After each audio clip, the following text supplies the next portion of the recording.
बताया था। तो है क्या कि मैंने आपको फाइनली ये बताया था कि जब ट्रांसक्रिप्शन में, ध्यान देना बेटा, ट्रांसक्रिप्शन प्रोसेस में क्या होता है कि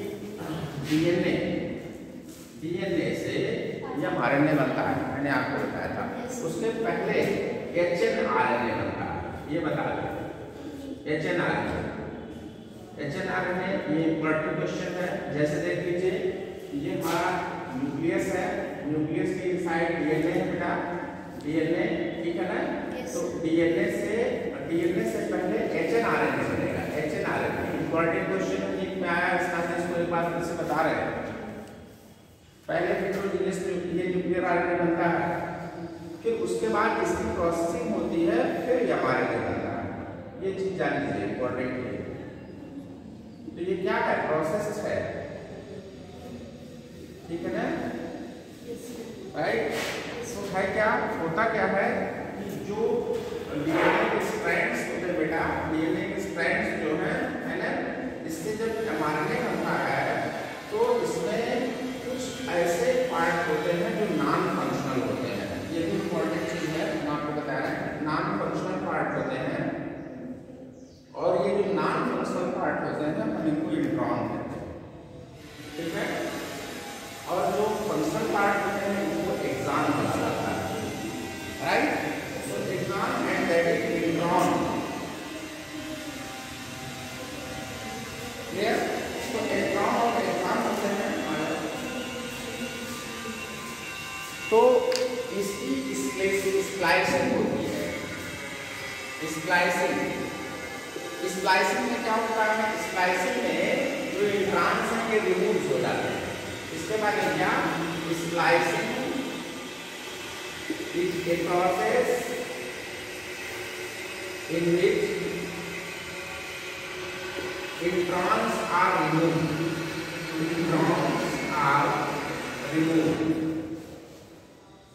दोनों रिमूव होंगे ना, नहीं, जो फंक्शन होगा वो कैसे रिमूव होगा, ये फंक्शनल है ना, दोनों कैसे रिमूव हो जाएंगे।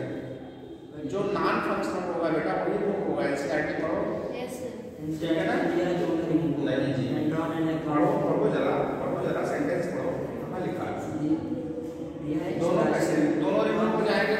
अरे भाई दोनों रिमूव हो जाएंगे तो ये स्ट्रैंड ही खत्म हो जाएगा। स्ट्रैंड कैसे खत्म होगा, स्ट्रैंड नहीं खत्म होगा ना। आपको ये डायग्राम एनसीईआरटी में बना ऐसे दिखाई दे रहा होगा, ऐसे ये डायग्राम लिखा है ना। सेंटेंस सुनाओ क्या लिखा है। सेंटेंस लिखा है spacing there the intron and remove and exon are joined to define. तो दोनों ये इसका हिंदी क्या होगा ये पता, लेकिन ये दोनों रिमूव होंगे। आप बताइए इसकी हिंदी क्या होगा। उसके बाद देयर आर आफ्टर इसकी एक्सॉन जॉइंड। इसकी पहले एक सेंटेंस पर ध्यान दो। इसकी जो हिंदी थी ये कह रहा है कि इंट्रॉन्स रिमूव हो जा रहे हैं और एक्सॉन ज्वाइन कर जाते हैं।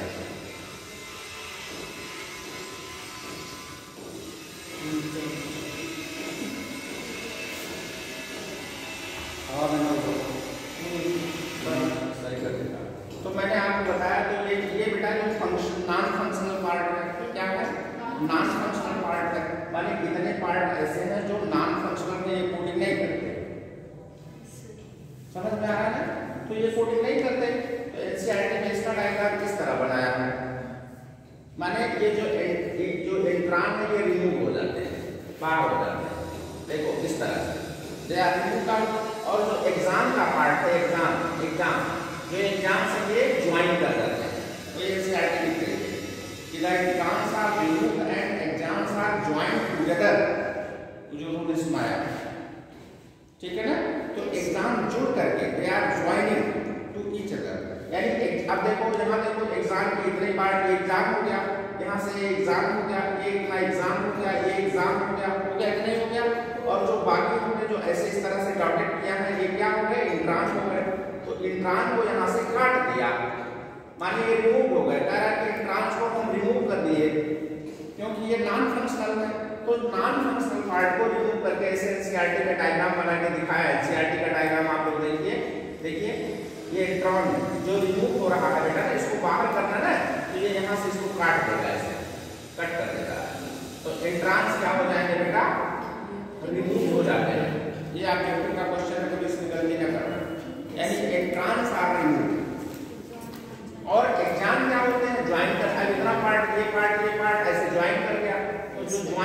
कर गया वही बनाता है क्या, mRNA। ये mRNA बनाता है, ये क्लियर कर दो। और इसी प्रोसेस को स्प्लाइसिंग प्रोसेस कहते हैं। ये बहुत इंपॉर्टेंट है, very important for meet. Splicing, ठीक है, स्प्लाइसिंग के लिए बहुत इंपॉर्टेंट है। तो स्प्लाइसिंग प्रोसेस क्या है? वंस अगेन, स्प्लाइसिंग प्रोसेस एक ऐसा प्रोसेस है जिसमें आइए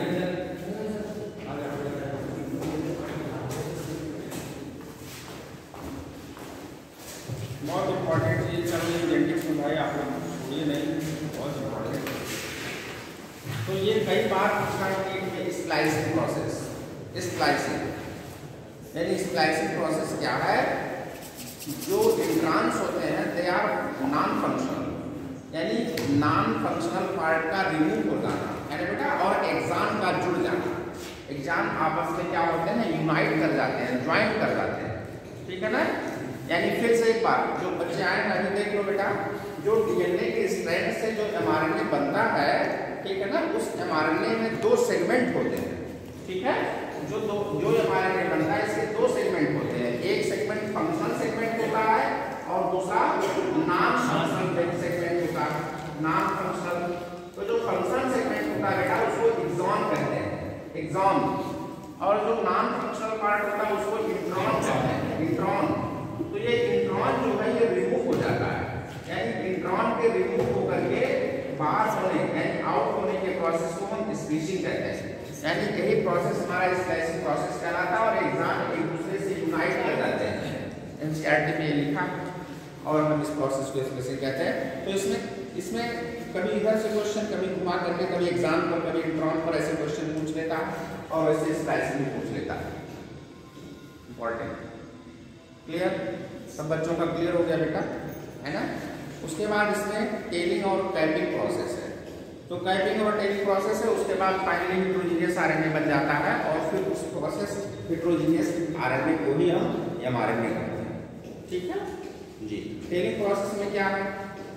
पॉली ए माने पॉली एडेनिलेट ए, इसके टेल पोर्शन पर, टेल पोर्शन माने 3 एड पर कई ए जुड़ जाते हैं और इधर जीजीपी जुड़ जाता है, वो एनएच ट्राइफॉस्फेट मेथिल जीटीपी जुड़ जाता है। बस ये एक छोटा सा प्रोसेस है, लेकिन मेन सबसे इंपॉर्टेंट ये था आपका, ये करते हैं। क्लियर हो गया? ये चीज बहुत इंपॉर्टेंट है। दूसरा इंपॉर्टेंट ये है बेटा आरएनए पॉलीमरेज फर्स्ट, सेकंड और थर्ड। तो आरएनए पॉलीमरेज फर्स्ट क्या बनाता है, सेकंड क्या बनाता है, थर्ड क्या बनाता है? पिछले टर्म पर जो बताया था इस बार भी बता रहे हैं, एग्जाम से क्वेश्चन बहुत बनता है, बहुत इंपॉर्टेंट है, ठीक। फर्स्ट जो है आरएनए का फॉर्मेशन राइबोसोमल आरएनए का फॉर्मेशन करता है, जो सेकंड है वो एमआरएनए का फॉर्मेशन करता है, जो थर्ड है वो टीआरएनए का फॉर्मेशन करता है, ठीक। ये तीनों आप एक बॉक्स बना करके रख लीजिए, बहुत इंपॉर्टेंट है, इसमें से एक क्वेश्चन आ जाता है, वेरी इंपॉर्टेंट। तो 2 इंपॉर्टेंट चीजें हमने आपको बता दिया। आगे चले बेटा, इनके फंक्शन पर भी हम चर्चा कर चुके थे, हम आपको बता चुके थे। अब देखिए हम आपको ट्रांसलेशन पढ़ाते हैं। It means translation is a process in which the बोलो, यानी ट्रांसलेशन में क्या होता है, बोलिए। आपने अभी तक क्या पढ़ा? ट्रांसक्रिप्शन पढ़ा, बोलो बेटा, और रेप्लिकेशन पढ़ा। हम आज ट्रांसलेशन पढ़ते हैं, यानी यस, यानी पॉलीमराइजेशन ऑफ एमिनो एसिड्स, यही ना। प्रोटीन सिंथेसिस, यानी प्रोटीन कैसे सिंथेसिस होती है, कैसे सिंथेसाइज होती है, प्रोटीन का फॉर्मेशन, इसको हिंदी में प्रोटीन संश्लेषण कहते हैं, है ना। तो प्रोटीन सिंथेसिस कैसे होती है? प्रोटीन सिंथेसिस किसे कहते हैं भाई, बोलिए। प्रोटीन सिंथेसिस यानी प्रोटीन का फॉर्मेशन। कैसे प्रोटीन का फॉर्मेशन होगा? जब कई एमिनो एसिड्स एक दूसरे से जुड़ते हैं। हिंदी में मैं आपको समझा रहा हूं, क्योंकि आप लोग इंग्लिश में समझ नहीं पाते, यही आपकी प्रॉब्लम है। जब कई एमिनो एसिड्स एक दूसरे से ऐड हो जाते हैं ना बेटा, जुड़ते हैं, और जुड़ेंगे तो कैसे जुड़ेंगे? उनके बीच में कुछ न कुछ कोई न कोई बॉन्ड होगा, तो उस बॉन्ड को, स्पेशल बॉन्ड का एक नाम है, उसको क्या कहते हैं? पेप्टाइड। तो पेप्टाइड बॉन्ड कहते हैं। यानी कई एमिनो एसिड्स मिल करके प्रोटीन का फॉर्मेशन करते हैं। बोलो, कॉन्सेप्ट क्लियर हुआ? यानी प्रोटीन बनता कैसे है? प्रोटीन सिंथेसिस, सिंथेसिस माने क्या बेटा? फॉर्मेशन। फॉर्मेशन माने क्या? बनना। बोलो। तो प्रोटीन फॉर्मेशन यानी प्रोटीन सिंथेसिस अब कैसे होगा? एमिनो एसिड से होगा। एमिनो एसिड से। तो इस तरीके से आप ये समझ लीजिए, जैसे एमिनो एसिड, एक एमिनो एसिड ये है, बोलो बेटा। दूसरा एमिनो एसिड ये है, बोलो। तीसरा एमिनो एसिड ये है। समझ में आ रहा है ना? तो इस तरीके से ये सब एक बॉन्ड से जुड़े हैं और इसी बॉन्ड को हम क्या कहते हैं? Peptide bond. क्या कहते हैं? Peptide bond. ये क्लियर हुआ ना? तो पेप्टाइड बॉन्ड किसके बीच में बनेगा? एमिनो एसिड्स के बीच में बनेगा और एमिनो एसिड्स को ज्वाइन करता है, जोड़ने का काम करता है। और कई एमिनो एसिड्स जुड़ करके क्या बनाते हैं? प्रोटीन बनाते हैं। ठीक है ना? बोलो। तो जब कई एमिनो एसिड, ध्यान दीजिएगा, जुड़ करके क्या बनाते हैं? प्रोटीन बनाते हैं। और इस प्रोसेस को केमिस्ट्री में क्या कहते हैं? पॉलीमराइजेशन। क्या कहते हैं? पॉलीमराइजेशन कहते हैं। राइट? पॉली माने बेटा, पॉली मीन्स मेनी, है ना? तो कई जो है मोनोमर्स मिल करके पॉलीमर का फॉर्मेशन करते हैं और इस प्रोसेस को पॉलीमराइजेशन कहते हैं। राइट? तो इस तरीके से और इनके बीच में पेप्टाइड बॉन्ड का फॉर्मेशन होता है। अब देखिए यहाँ क्या प्रोसेस है, कैसे पॉलीमराइजेशन होगा। ये बात समझ में आ गई? बोलो। अभी तक हम लोगों ने ट्रांसक्रिप्शन में, है ना, या रेप्लिकेशन में क्या था? डीएनए के स्ट्रैंड्स होते थे, है ना? तो डीएनए के स्ट्रैंड में जो है नाइट्रोजनस बेस होते थे। उसी बेस के कॉम्प्लीमेंट्री रूल से हम लोग बेस पेयरिंग रूल, चूंकि जानते थे चार भाग का रूल, उस बेस पेयरिंग रूल से हम लोग जो है उसकी कॉपी बना लेते थे, यानी न्यूक्लियोटाइड की कॉपी बना लेते थे। बोलो। लेकिन प्रोटीन में क्या है? प्रोटीन बनना है, ये कैसे बनेगा भाई? ट्रांसलेशन में तो प्रोटीन बनना है, ये कैसे बनेगा? बोलिए। तो इसके लिए यानी जो mRNA है, देखिएगा, यानी mRNA का एक स्ट्रैंड हमारे पास है, जैसे, तो आप देख लीजिए इस पर क्या होंगे? नाइट्रोजनस बेसेस होंगे ना बेटा? होंगे। हमने आपको बताया था कि किस तरीके से नाइट्रोजनस बेस बनते हैं। इस पर यूरासिल होगा, यानी एडेनिन, गुआनिन, साइटोसिन और थाइमिन की जगह पर थाइमिन ना होने से क्या होगा? यूरासिल होगा। क्लियर? अच्छा, आप देखो, हमें एमिनो एसिड इस पर ले आकर के बैठाना है, हमको इस पर प्रोटीन बनाना है, प्रोटीन की सिंथेसिस करनी है, एमिनो एसिड बैठाना है। तो कोई ऐसा मॉलिक्यूल, हमें किसी ऐसे मॉलिक्यूल की जरूरत है जो इस कोड को रीड कर सके। बोलिए। ये बेटा है, बात ना करो भाई, समझ लो, बुक से नहीं काम चलेगा। यहाँ देखो ना, पहले देखो बेटा, समझो, डिस्कस ना करो ना आपस में, देख लो। तो इस कोड को रीड करने वाला कोई मॉलिक्यूल हमको चाहिए ना हमारे पास, तो कौन उसको रीड करेगा? तो उसको रीड करता है टीआरएनए। कौन रीड करता है? टीआरएनए। यानी टीआरएनए। अब हम टीआरएनए के बारे में देखेंगे। देखो बेटा, तो टीआरएनए, और टीआरएनए भी बनेगा किससे? बोलिए, टीआरएनए किससे बनेगा? किससे बनेगा टीआरएनए? बोलते जाओ ना थोड़ा सा, बोलो। टीआरएनए किससे बनेगा भाई? टीआरएनए कहाँ बनता है? न्यूक्लियस में ही तो बनेगा। किससे बनेगा? डीएनए से बनेगा।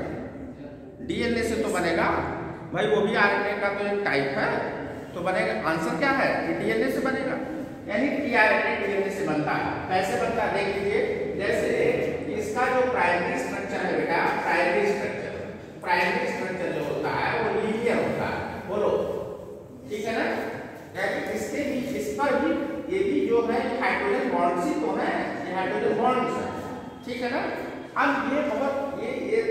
उसके बाद इसमें ट्विस्टिंग होती है। क्या होती है? ट्विस्टिंग होती है। ट्विस्ट करना माने मोड़ना। तो ट्विस्ट हो जाती है तो एक मॉडल, एक स्ट्रक्चर बनाता है जिसको यानी प्राइमरी स्ट्रक्चर से सेकेंडरी स्ट्रक्चर बनता है। इस पर भी क्वेश्चन पूछ लिए जाते हैं, इस नाते हम आपको बता रहे हैं। एनसीईआरटी में नहीं है ये, लेकिन ये थोड़ा सा आपको जानना चाहिए। प्राइमरी स्ट्रक्चर से सेकेंडरी स्ट्रक्चर बनता है। वह जो सेकेंडरी स्ट्रक्चर है, साइंटिस्ट ने कहा कि इस सेकेंडरी स्ट्रक्चर का नाम जो है, ठीक है ना, क्लोवर लीफ मॉडल उसको कहते हैं बेटा। Leaf model, clover leaf model structure.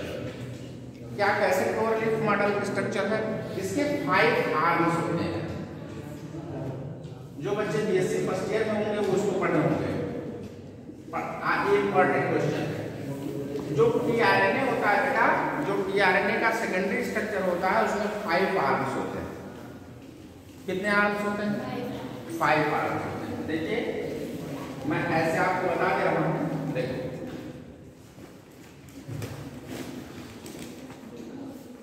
NCERT में डायग्राम दिया है, बताइएगा।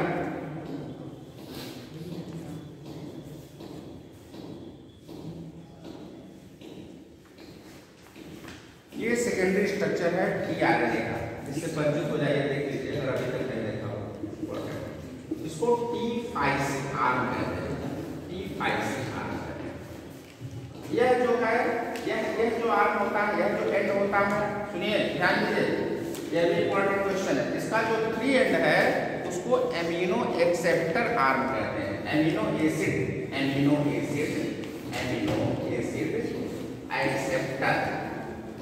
Acceptor arm.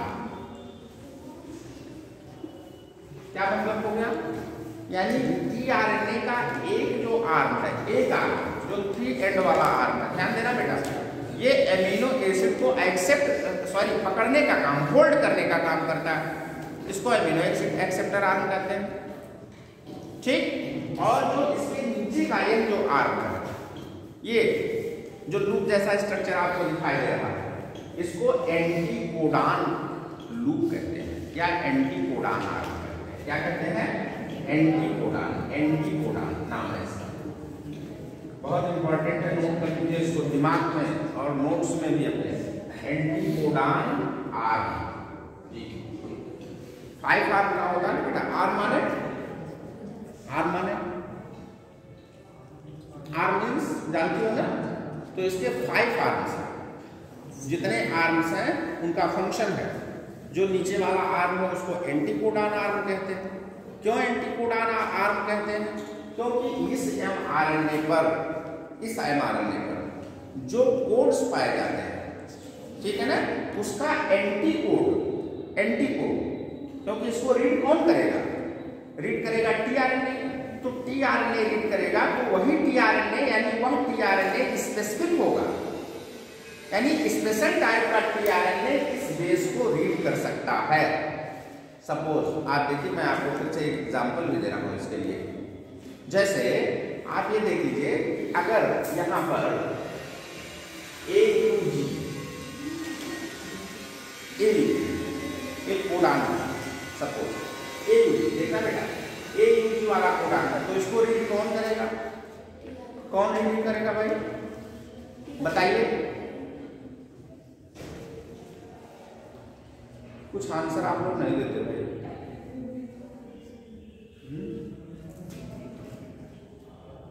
जेनेटिक्स की तैयारी बिल्कुल नहीं। बोलो बेटा, तुम तो बताते थे, लेकिन तुम भी जो है क्लास रेगुलर नहीं कर रहे हो, इस नाते नहीं कर पाओ, बता पा रहे।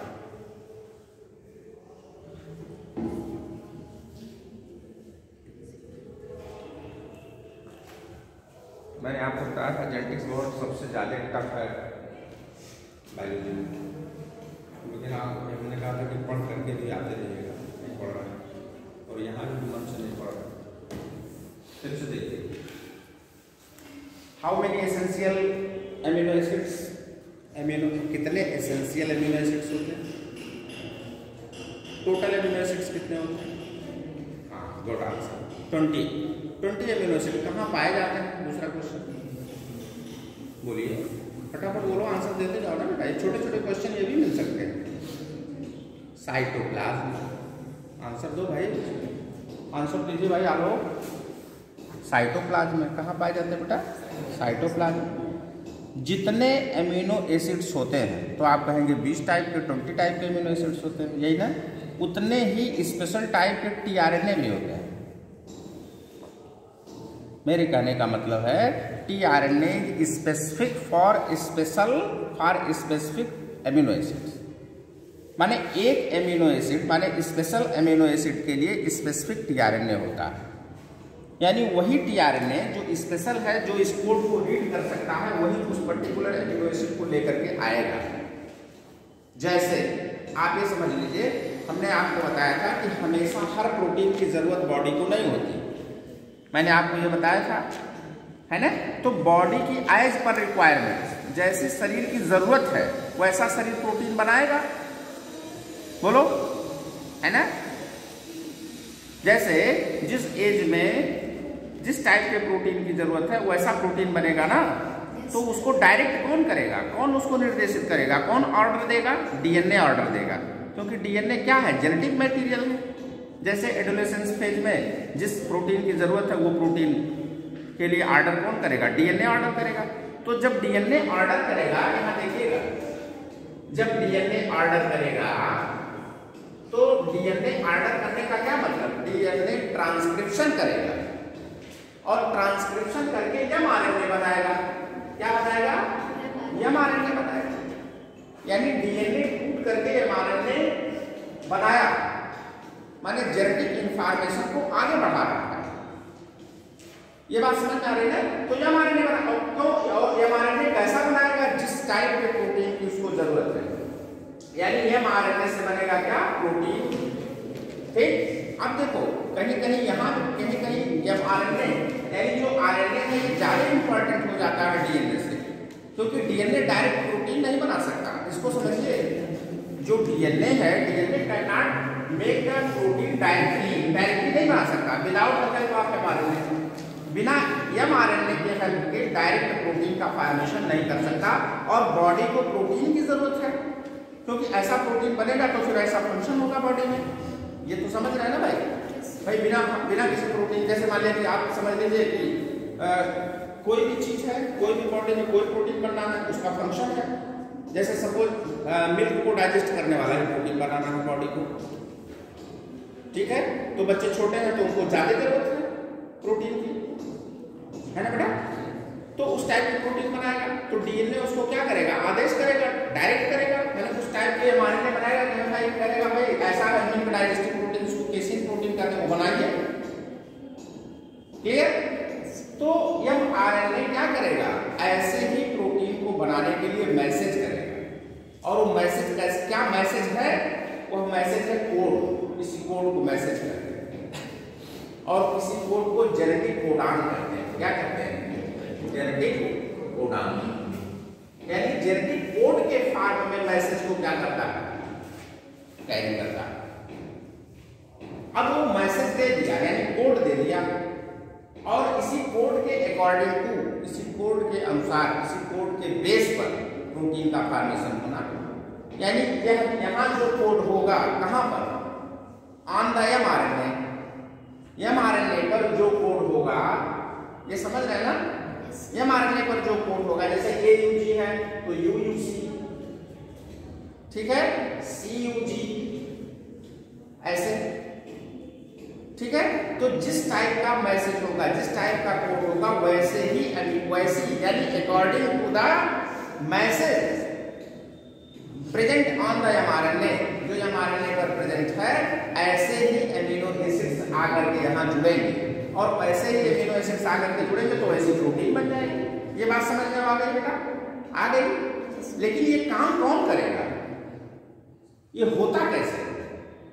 तो इसके लिए टीआरएनए, यानी इस कोड को रीड करने वाला कोई होना चाहिए ना, कि भाई वो मैसेज है क्या? हर कोई नहीं रीड कर सकता। तो रीड कौन कर सकता है? टीआरएनए, क्योंकि टीआरएनए के एक आर्म पर एंटीकोडान, यानी यह जो कोडान है उसको रीड करने वाला, उसका कॉम्प्लीमेंट्री एंटीकोडान है प्रेजेंट है। तो वो आकर के इस पर सेटल डाउन हो जाएगा, बैठ जाएगा। ठीक है, तो ये इसको समझने की जरूरत है। मैंने इस आगे आपको ये स्ट्रक्चर समझाया टीआरएनए का, यानी एक एंड पर इसके एंटीकोडॉन, तो एंटीकोडॉन वाला टीआरएनए ऐसे आकर के इस पर बैठता है, ऐसे बुक में दिया है, एनसीईआरटी में देख लीजिए, ठीक बेटा। और एक इस आर्म पर, इसके जस्ट अपोजिट वाले आर्म पर, यहां पर एमिनो एसिड रखे, ठीक है, बात समझ में आ गई। फिर से समझिए, टीआरएनए को अलग से समझ लीजिए, अभी इसको छोड़ दीजिए। टीआरएनए का मैंने आपको बताया, टीआरएनए का फॉर्मेशन साइटोप्लाज्म में होता है। कैसे होता है? डीएनए के द्वारा होता है, ठीक। इसका प्राइमरी स्ट्रक्चर लीनियर होता है, लीनियर माने सीधा, ठीक, जिस पर कि हाइड्रोजन बॉन्ड्स बने होते हैं, उनमें ट्विस्टिंग होती है, ट्विस्ट होकर के एक स्ट्रक्चर बनाता है ये वाला, ठीक। फिर इसकी भी ट्विस्टिंग होती है, इसका भी मॉडिफिकेशन होता है, और दूसरा स्ट्रक्चर बनता है जिसको हम टर्शियरी स्ट्रक्चर कहते हैं, यानी यह सेकेंडरी स्ट्रक्चर, यह प्राइमरी स्ट्रक्चर और यह टर्शियरी। अब क्या टर्शियरी स्ट्रक्चर है ये देखिए, और उसी टर्शियरी स्ट्रक्चर को हम फंक्शनल फॉर्म ऑफ टीआरएनए कहते हैं, यानी टीआरएनए का फंक्शनल फॉर्म है वो कौन?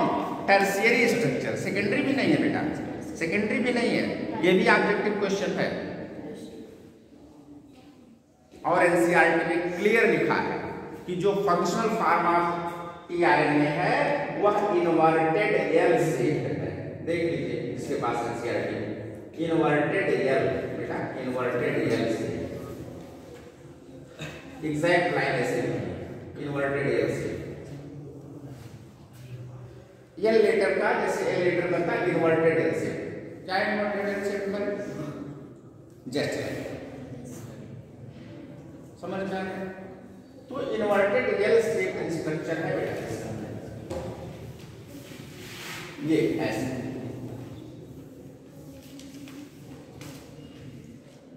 ये एग्जाम में आया था क्वेश्चन। तो यहां इसके 3 एंड पर, यहां पर एमिनो एसिड पाए जाएंगे, एमिनो एसिड, और इस पर क्या पाया जाएगा बेटा? एंटीकोडॉन पाया जाएगा, यानी इसके लूप पर एंटीकोडॉन पाए जाते हैं और इस पर एमिनो एसिड पाए जाते हैं, ठीक है ना? अब समझ में आ गया। और हमने अभी आपको बताया कि टीआरएनए स्पेशल एमिनो एसिड के लिए स्पेशल है, यानी उसी एमिनो एसिड को ये पकड़ेगा जिसका वो टीआरएनए होगा। ये बात आप समझ रहे हैं, माने कोडिंग उसकी स्पेशल है, दूसरा टीआरएनए दूसरे एमिनो एसिड को नहीं ला सकता, ठीक।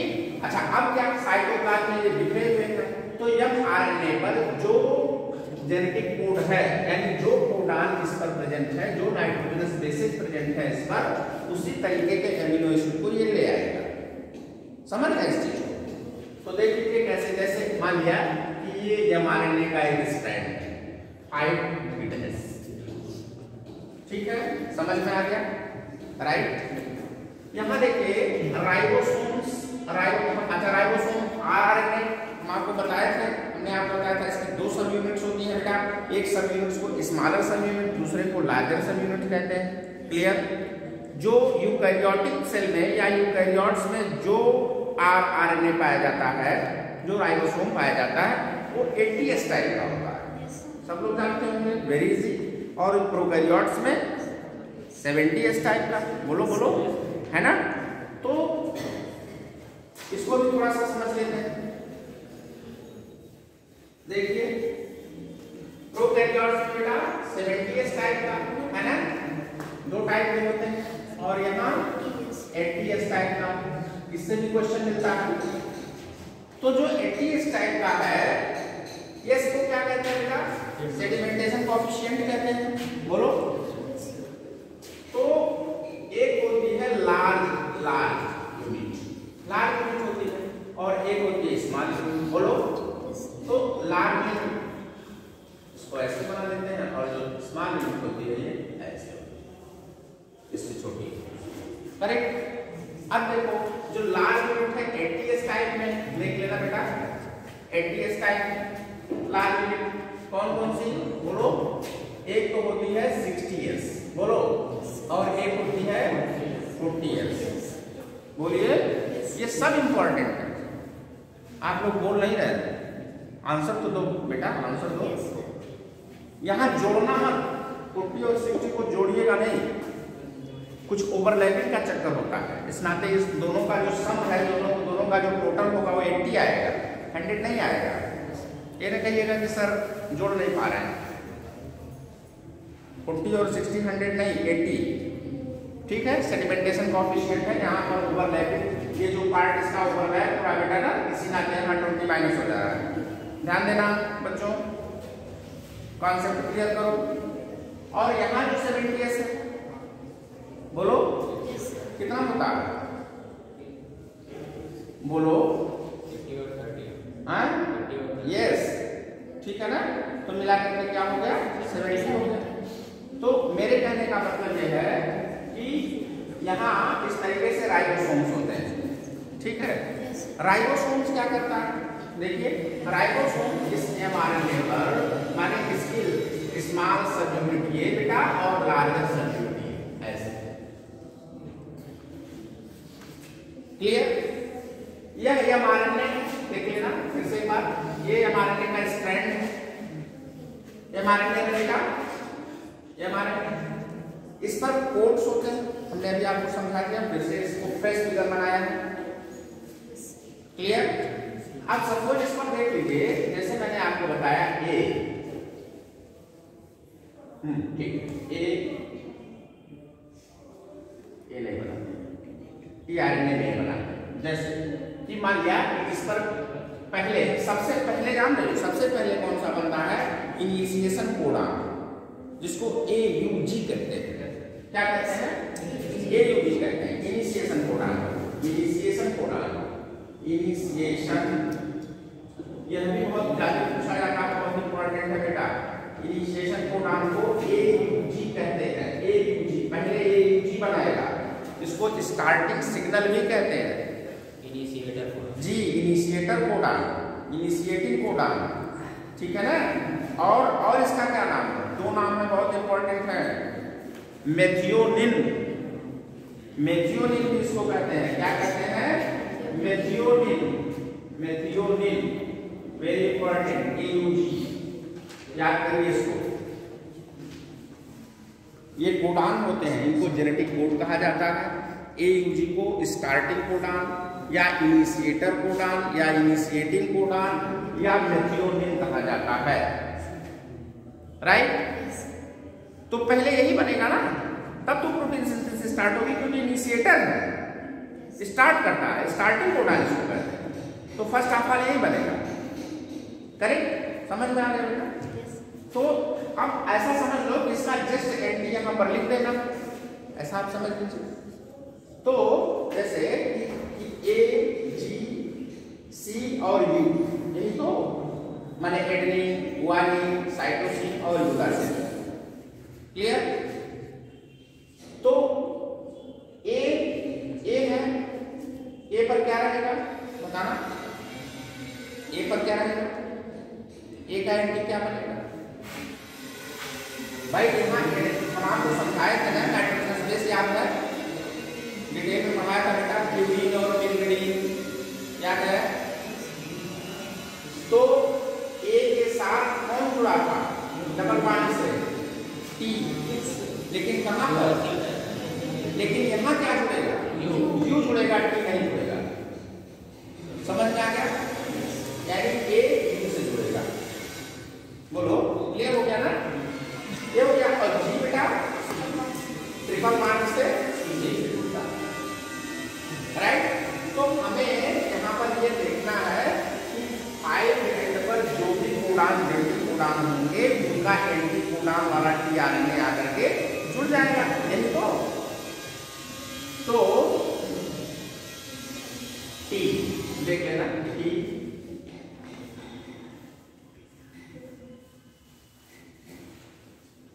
A C हमने ले लिया सपोज, ठीक है। तो इस पर जो एंटी कोडान वाला आएगा टीआरएनए, देख लेना बेटा कितना, ऐसे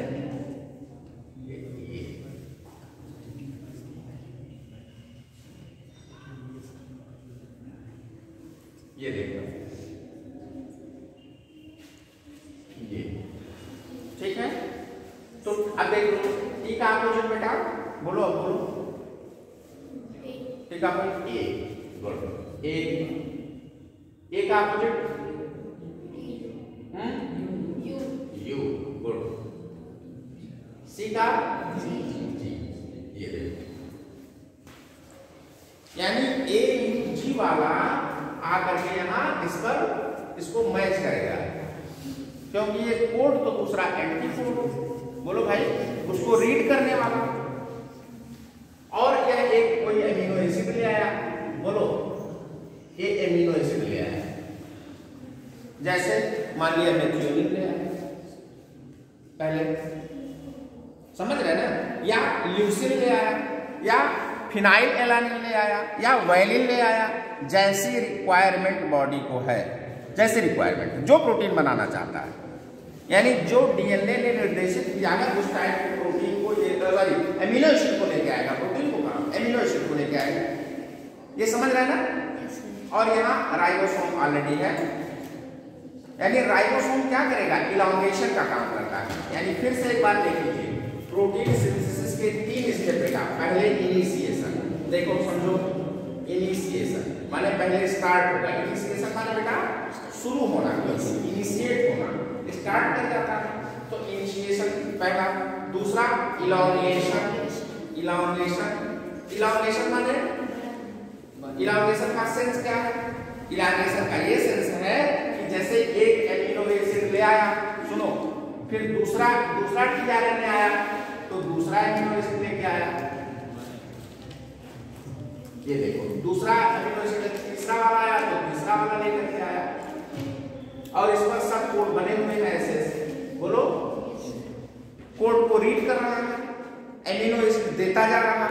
और सुनिए, तो एक एमिनो एसिड का दूसरे एमिनो एसिड के साथ बॉन्ड बनता चला जा रहा है, बॉन्डिंग होती चली जा रही है ऐसे ऐसे।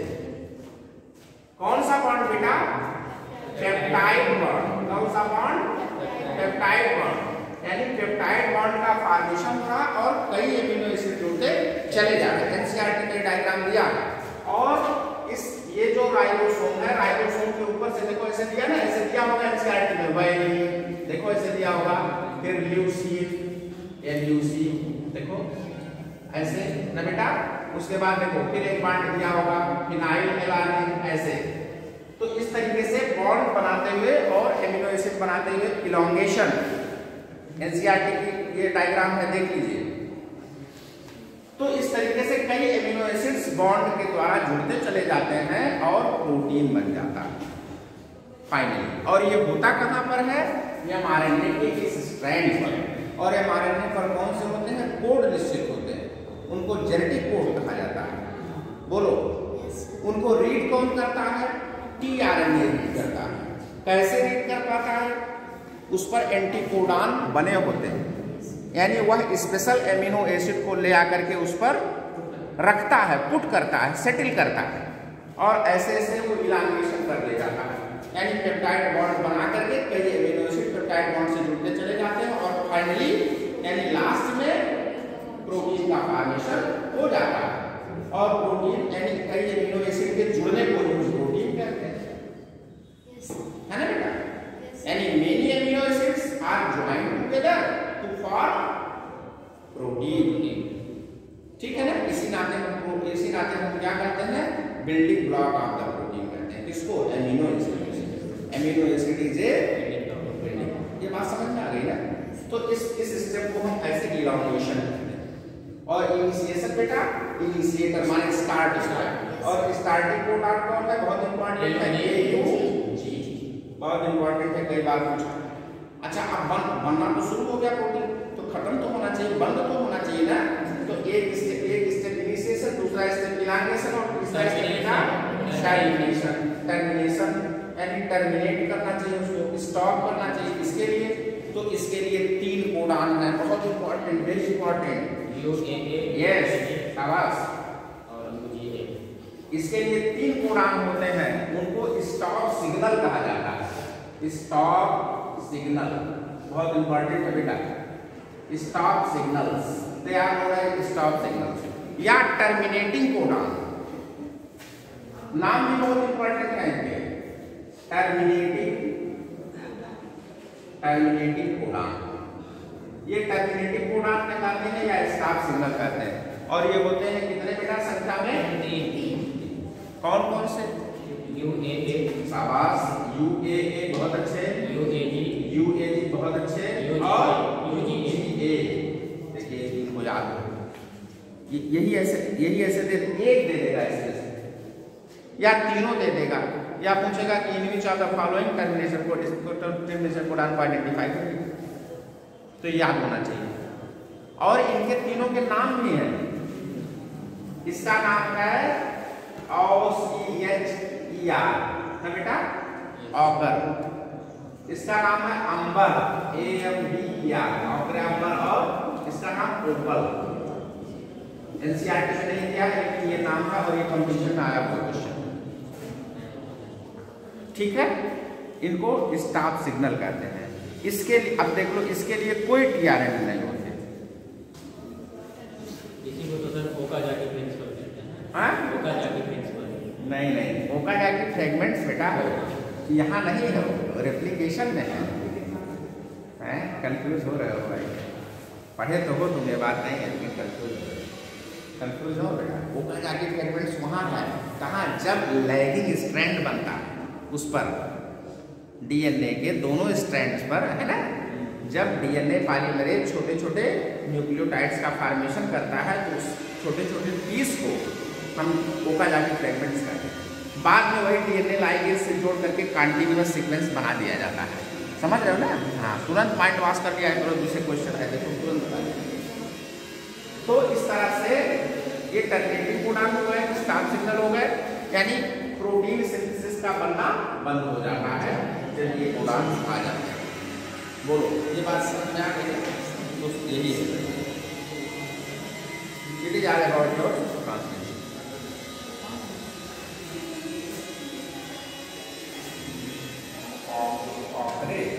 OCHR है इसके लिए बेटा ना, देख लेना एक बार। ये ऑकर, अंबर और ओपर, ये तीनों कोडान देख, ठीक है। ऊपर वाले में सर्वो, हाँ, सर्वो ऊपर वाले में सर्वो है बस।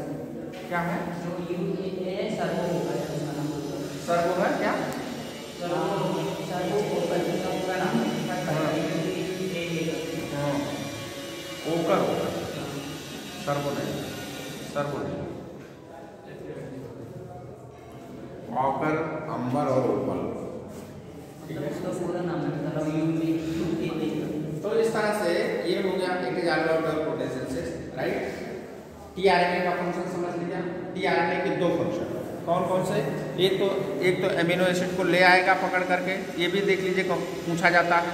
और दूसरा क्या? एंटीकोडान, यानी कोडान को रीड करने का काम करता है, ठीक है ना। और दूसरा एमिनो एसिड एक्सेप्टर होता है, यानी एमिनो एसिड को क्या करेगा? होल्ड करेगा, पकड़ के ले आएगा। कहाँ पर? mRNA के स्ट्रैंड पर, ठीक है बेटा। ये होगा जेनेटिक कोडान टॉपिक है आप में। जेनेटिक कोडान क्या होते हैं? नाइट्रोजनस बेस के ट्रिपलेट, है ना, ट्रिपलेट लेटर के सीक्वेंस होते हैं जिनको हम जेनेटिक कोडान कहते हैं, ठीक है ना। यानी नाइट्रोजनस बेसिस के ट्रिपल, है ना, ट्रिपल लेटर्स, यानी triple letters of nitrogenous basis, यानी नाइट्रोजन बेस के ट्रिपल कोडान, ट्रिपल लेटर के सीक्वेंस, जिनको हम जेनेटिक कोडान कहते हैं। They relate to the nucleotide of the mRNA and amino acids, यानी सीक्वेंस ऑफ एमिनो एसिड्स और mRNA के सीक्वेंस को क्या करते हैं? ये रिलेशन बनाते हैं। अगर ये जेनेटिक कोडान ना होते तो एमिनो एसिड कैसे इसको रीड कर पाता? यानी जो नाइट्रोजनस बेस के सीक्वेंस यानी A, G, C, U जो भी आपने पढ़ा, जो mRNA पर होते हैं, उसको एमिनो एसिड से रिलेट कौन कर रहा है? जेनेटिक कोड कर रहा है। यानी genetic code is defined as the relationship between the nucleotide sequence, है ना, that is present on the mRNA to the amino acids। बात समझ में आ गई ना? तो जेनेटिक कोड होते हैं ट्रिपल लेटर बेस सीक्वेंस में, जो ट्रिपल लेटर बेस सीक्वेंस में होते हैं अब है क्या, इस पर और लोगों ने, साइंटिस्टों ने काम किया कि कैसे जो है उसको देखा जाए। देखते हैं, अगर हम जैसे हमारे पास 4 लेटर है बेटा, 4 बेस हमने आपको बताए थे, 2 प्यूरिन के और 2 पिरिमिडिन के, ठीक है ना। बेसिकली 3 होते हैं बट वी यूज द 2। कौन से? ए है ना बेटा, एडेनिन, गुआनिन और साइटोसिन और थाइमिन, इस तरीके से। तो कह रहा है कि अगर हम एक को लें, जैसे उसमें उन लोगों ने देखा कि कितने लीटर का सेट बनाया जाए, कितने लीटर का सेट बनाया जाए।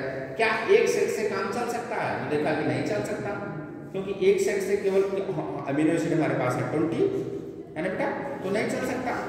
तो 2 को देख लिया, 2 को बनाया, तो डबल को बनाया, तो जैसे कि अगर हम 2 का सेट लेंगे तो 4 हो गया, है ना।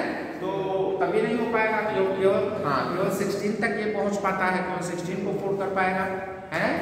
तो इस नाते हमने देखा इसको एक नहीं, अगर हम 3 को एक साथ लें, 3 को बेटा 3 यानी 4 टू द पावर 3, ठीक है। तो 4 मल्टीप्लाई बाय 4 इस तरह से, यानी 4 4 जा 16 और 16 4 जा 64, यानी 64 कोडान्स बनेंगे।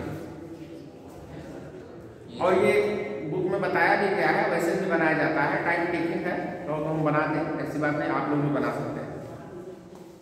जो ये चारों बेसिस हैं नाइट्रोजनस बेस, इनको 3 का सेट लेकर के आप बना सकते हैं। और जो बनाएंगे उसमें बुक में दिया है कि कौन कौन सी एमिनो एसिड्स हैं, तो उनको याद करने की जरूरत नहीं है, बड़ा लंबा प्रोसेस है, हम भी नहीं कभी याद किए, लेकिन 1 2 3 4 जो कुछ इंपॉर्टेंट है उनको याद कर लीजिए। जैसे मेथियोनिन है, जैसे स्टॉप सिग्नल वाला है, तीनों ये, फार्मिलिन का है, ल्यूसिन का 1 आध और 2 4 ये जानना चाहिए। बाकी वो पूछता कभी नहीं है, लेकिन यही तीनों इंपॉर्टेंट है, ये कभी कभी पूछ लेता है, ठीक। अगर आप बनाना चाहें तो 64 बना सकते हैं, ठीक। टर्मिनेशन कोडान के लिए कोई कोड नहीं होता, कोई कोड यूज नहीं करता, इस नाते उसको जो है आप देख लीजिए कैसे क्या हो, तो बना सकते हैं आप, बनाने की कोई जरूरत नहीं, क्योंकि कंपटीशन का वो नहीं है, ठीक है। तो जेनेटिक कोडान हो गए, इनके कुछ स्पेशल फीचर हैं बेटा। एक तो ये है, देखिए जेनेटिक कोडान जो होते हैं वो यूनिवर्सल होते हैं, पहला पॉइंट समझ रहे हैं ना, यानी genetic code is universal. Universal का क्या मतलब, किस सेंस में यूनिवर्सल होता है, इसके माने ये हो गया genetic code is universal, means जो जेनेटिक कोड जिस स्पेशल प्रोटीन को मॉडिफाई करेगा, ठीक है ना, वो यूनिवर्सल है, माने एनिमल में भी करेगा और प्लांट में भी करेगा, वही जेनेटिक कोड। इस नाते हम जेनेटिक कोड को यूनिवर्सल कहते हैं, ठीक। और बताइए, गुड, कोडान इज ट्रिपलेट, माने 3 लेटर के सीक्वेंस में पाए जाते हैं, ट्रिपलेट होते हैं, ये इसकी स्पेशल प्रॉपर्टी है, ठीक है। और बेटा नॉन ओवरलैपिंग, एक दूसरे के ऊपर कभी ओवरलैप नहीं करते, इस सीक्वेंस में बनते चले जाते हैं। कोडान को हम कभी कामा लगा के नहीं पढ़ते, एक ये भी प्रॉपर्टी है, कोडान्स आर कामालेस लिखा है, यानी किसी भी पंक्चुएशन का हम यूज नहीं करते। हम अगर मान लिया हमको लिखना है एमिनो एसिड का फॉर्म, तो ऐसे लिखेंगे AUGCUC, है ना बेटा, UAA ऐसे, लेकिन यहाँ कामा नहीं लगाते, कामालेस ये भी लिखा है, कामा, ठीक है। और बेटा एम्बिगुअस, नॉन एम्बिगुअस, क्या नॉन एम्बिगुअस बोलिए, जैसे देखो है ट्रिपल कोडान 64, एमिनो एसिड है 20, तो जाहिर सी बात है कि जो कोडान सब अधिक है, एमिनो एसिड्स कम है, यानी हम ये कह सकते हैं कि कई codon, more than one codon can code to a amino, यानी एक एमिनो एसिड को एक से अधिक कोडान कोड कर सकते हैं। इस प्रॉपर्टी को डाइफिशिएशन कहते हैं, है ना। ये हो गया, एम्बिग्यूटी हो गई एक, है ना। और क्या कैरेक्टर है तेरा देखना, ये हो गया कामालेस हो गया, ठीक है ना। तो इस तरीके से जो है इनके कैरेक्टर्स हैं। ये भी कभी पूछ लिए जाते हैं, वैसे इंपॉर्टेंट नहीं, खास इंपॉर्टेंट नहीं है, जो मैंने आपको बता दिया। तो ये हो गया, ठीक है। ठीक है सर, आ गया। तो अब इसके बाद कौन सा चैप्टर पढ़ा जाए? अब इस चैप्टर में टाइम नहीं देंगे, अब हो गया जो कंपटीशन से इम्पोर्टेंट था।